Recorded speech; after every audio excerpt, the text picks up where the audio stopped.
En el nombre del Padre, y del Hijo, y del Espíritu Santo. Amén. Ven, Espíritu Santo, llena los corazones de tus fieles y enciende en ellos el fuego de tu amor. Envía, Señor, tu Espíritu y serán creados, y renovarás la faz de la tierra. Oración. Oh Dios, que llenaste los corazones de tus fieles con la luz del Espíritu Santo, concédenos que guiados por el mismo Espíritu, sintamos con rectitud y gocemos siempre de tu consuelo. Por Jesucristo nuestro Señor. Amén. De la muerte del pecador. Sermón para el 9º domingo después de Pentecostés por San Alfonso María de Ligorio. Y tus enemigos te circunvalarán con un vallado. San Lucas 19:43.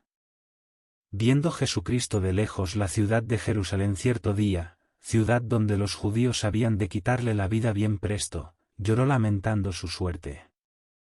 Y considerando el castigo que la esperaba, predijo: infeliz ciudad, has de verte un día rodeada de enemigos que te devastarán, y no dejarán piedra sobre piedra de todos esos soberbios torreones que te defienden, y de los magníficos edificios que te sirven de ornamento.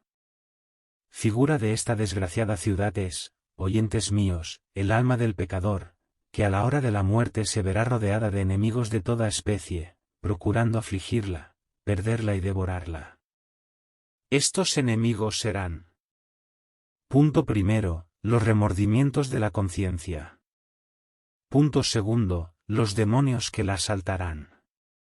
Punto tercero, los temores de la muerte eterna. Punto primero, el pecador a la hora de la muerte se afligirá con los remordimientos de la conciencia. Los infelices pecadores que viven en pecado mueren en una gran tempestad, como dice Job. Con ella les amenazó Dios anticipadamente por Jeremías con estas palabras: vendrá sobre la cabeza de los impíos una deshecha tempestad.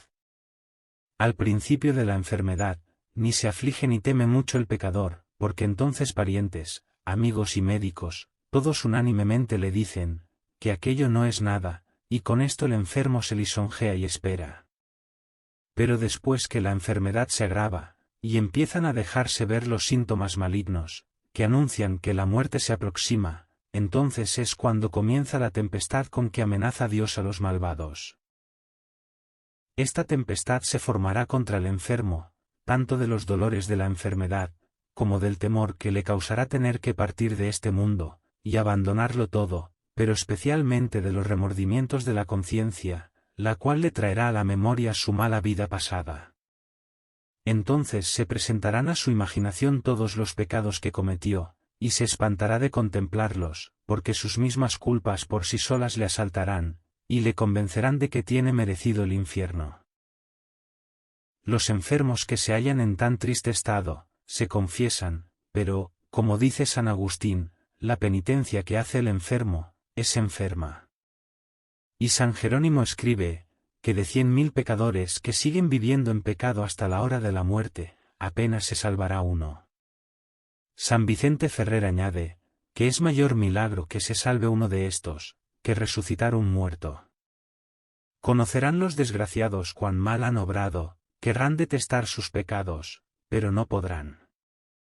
Antíoco llegó a conocer la malicia de sus pecados cuando dijo: más ahora se me presentan a la memoria los males que causé en Jerusalén.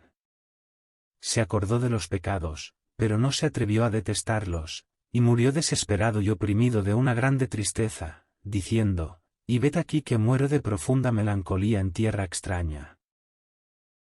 Lo mismo sucedió a Saúl a la hora de la muerte, como dice San Fulgencio: conoció sus pecados, temió el castigo que merecía por ellos, pero no los detestó, no aborreció los pecados que había cometido, pero temió el castigo que no quería sufrir. Oh, cuán difícil es que un pecador que ha vivido tantos años en pecado se convierta sinceramente a la hora de la muerte, teniendo la mente oscurecida con las tinieblas y el corazón endurecido.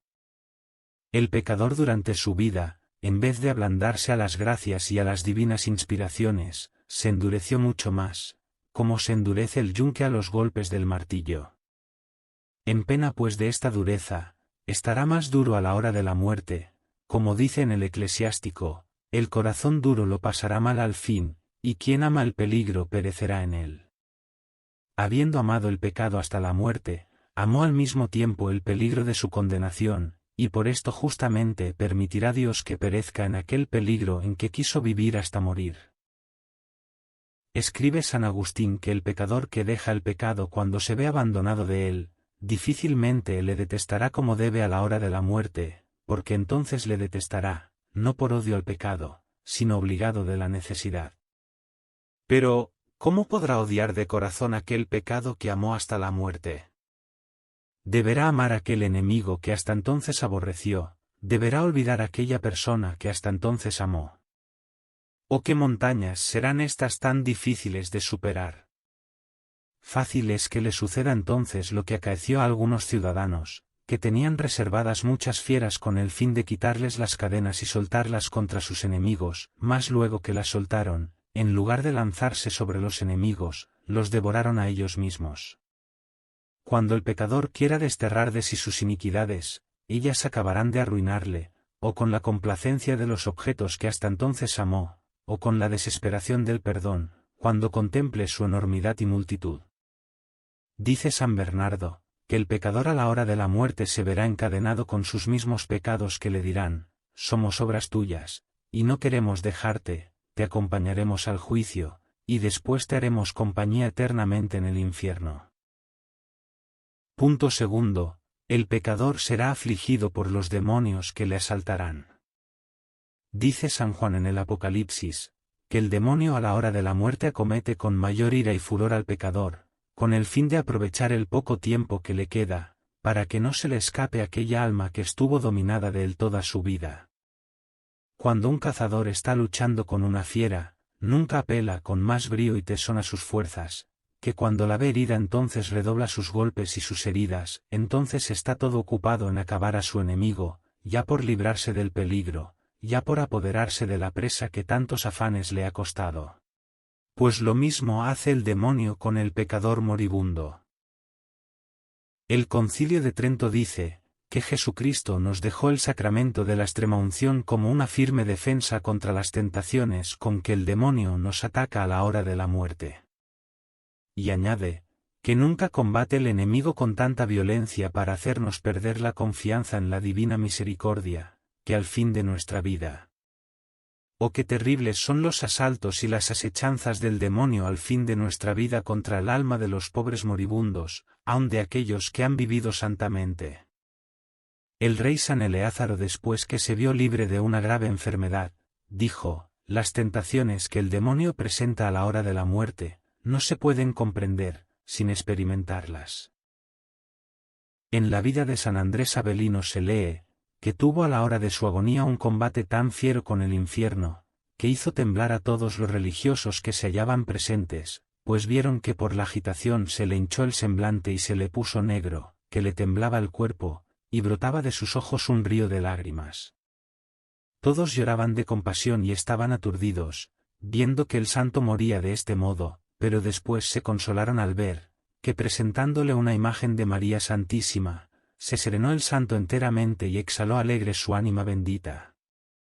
Pues si esto sucede a los santos, ¿qué sucederá a los infelices pecadores que vivieron en pecado hasta la hora de la muerte? Entonces el demonio no viene solamente a tentarlos de 1000 modos para perderlos eternamente, sino que también llama a sus compañeros para que le ayuden. Cuando alguno va a morir, se llena su casa de demonios que se unen en su daño. Todos estos enemigos le cercarán durante las agonías de la muerte. El uno le dirá, no tengas miedo, porque no morirás de esta enfermedad. El otro repetirá, ¿con qué has permanecido tantos años sordo a la voz de Dios, y has de querer el Señor salvarte ahora? Otro dirá, pero ¿cómo puedes reparar ahora aquellos fraudes y daños que causaste, aquellas reputaciones que quitaste? Otro añadirá, ¿qué esperanza te queda ya? ¿No ves que las confesiones que hiciste fueron todas malas, sin dolor ni propósito de enmendarte? ¿Cómo puedes revalidarlas ahora, teniendo un corazón tan endurecido y obstinado? ¿No conoces que estás ya condenado? Y entre estas angustias y ataques, el pobre moribundo estará turbado y desesperado, y pasará a la eternidad lleno de turbación. Para hacer un viaje largo y difícil es preciso prepararse de antemano con todas aquellas cosas que pueden sernos útiles o necesarias. Para el viaje de la eternidad, que debemos hacer entre enemigos duros y tenaces, como son los demonios, que no han de cesar de combatirnos hasta nuestro último aliento, nos son necesarias las obras buenas, como lo es el agua a los que viajan por los áridos arenales de la Libia. ¿Qué será, pues, de los pecadores en aquel último viaje de la eternidad, cuando se vean sin provisión de buenas obras, y cercados por todas partes de enemigos que solo pensarán en precipitarlos en el abismo del infierno? Punto tercero, le afligirán los tormentos de la muerte eterna. Pobre de aquel enfermo que cae en la última enfermedad, hallándose en pecado mortal. El que vive en pecado hasta la muerte, en pecado morirá. Es cierto que en cualquier tiempo que se convierta el pecador, promete Dios perdonarle, pero a ningún pecador le ha prometido que hará que se convierta a la hora de la muerte. Isaías nos dice, que busquemos al Señor mientras podamos encontrarle. De donde se infiere, que habrá un tiempo para algunos pecadores, en el cual buscarán a Dios y no podrán hallarle. Se confesarán los desgraciados a la hora de la muerte, prometerán, llorarán, buscarán piedad en Dios, pero sin saber lo que hacen. A estos les sucede lo mismo que sucedería a uno que se viese bajo los pies de su enemigo que le tuviera puesto el puñal a la garganta en actitud de matarle. El infeliz lloraría entonces, le pediría perdón, prometería servirle como esclavo toda su vida, pero ¿acaso le daría crédito el enemigo? No, antes creería que aquellas eran palabras fingidas para poder librarse de sus manos, y que después, si le perdonaba, le aborrecería todavía más que antes. Del mismo modo, viendo Dios que todo el arrepentimiento y promesas del pecador moribundo no salen del corazón, sino que son obra del miedo que tiene a la condenación eterna que ve tan próxima, no le concede el perdón, porque el temor que no va acompañado del amor de Dios no puede justificar al pecador. El sacerdote que asiste al moribundo, hace la recomendación del alma, y suplica al Señor, diciendo, reconoced, oh Señor, a esta criatura vuestra. Pero Dios le responde, conozco que es criatura mía, pero él no me ha honrado como a su creador, sino que me ha tratado como a enemigo. Sigue suplicando el sacerdote y dice, no os acordéis de sus antiguas iniquidades. Y Dios responde, yo le perdonaría sus culpas pasadas, cometidas en sus años juveniles, pero él ha seguido despreciándome hasta la hora de la muerte. Me volvieron la espalda y no la cara, y después dirán en el tiempo de su aflicción, Ea líbranos. ¿En dónde están ahora aquellos dioses que tú te forjaste? Que vengan ellos a librarte.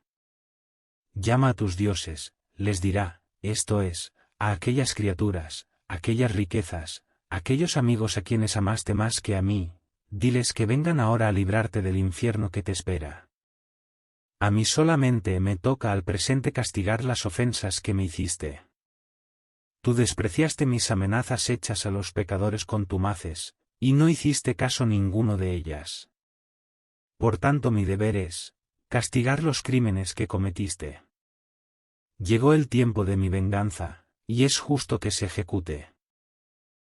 Esto puntualmente sucedió a cierto vecino de Madrid, que llevaba mala vida, como cuenta el padre Carlos Bobbio, pero se confesó, movido de la muerte desastrada de un compañero suyo, y luego determinó entrar en una religión observante.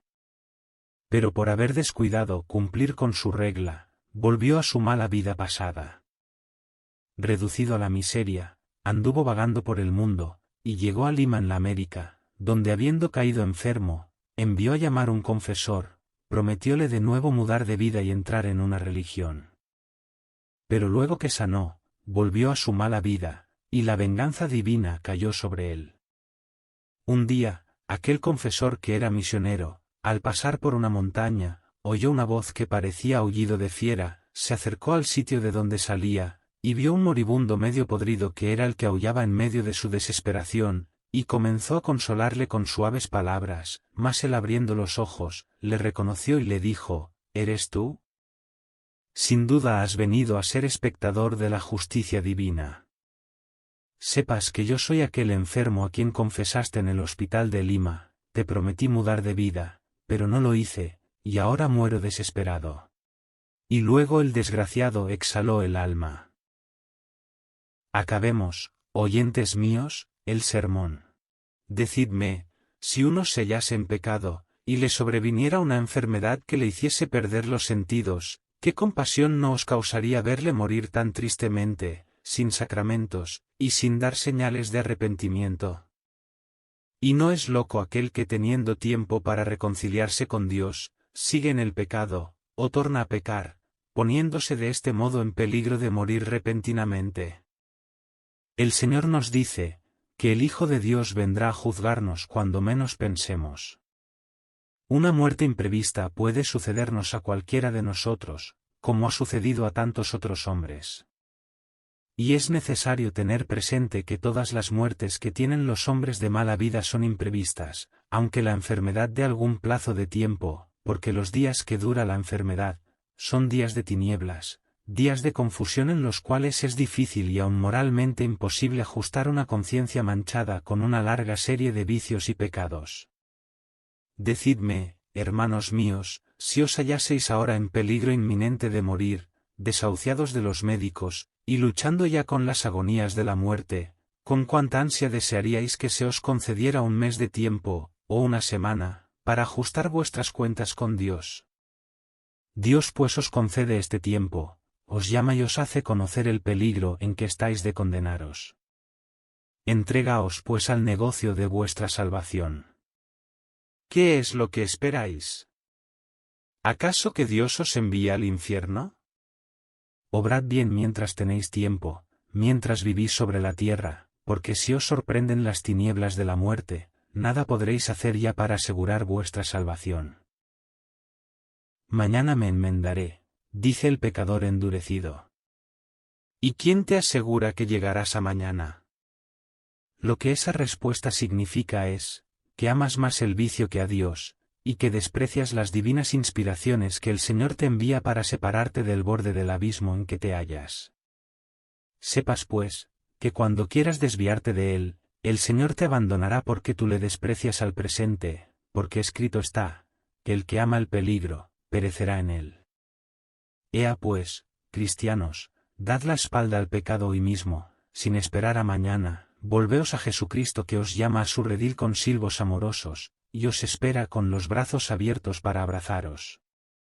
Hacedlo así por las entrañas de Jesucristo, y yo en su nombre os aseguro, que este Padre amoroso de los pecadores, os perdonará vuestras culpas, y os dará la vida eterna.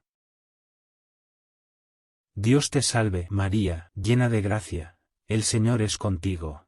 Bendita eres entre todas las mujeres y bendito es el fruto de tu vientre, Jesús. Santa María, Madre de Dios, ruega por nosotros pecadores ahora y en la hora de nuestra muerte. Amén. San Alfonso María de Ligorio, ruega por nosotros.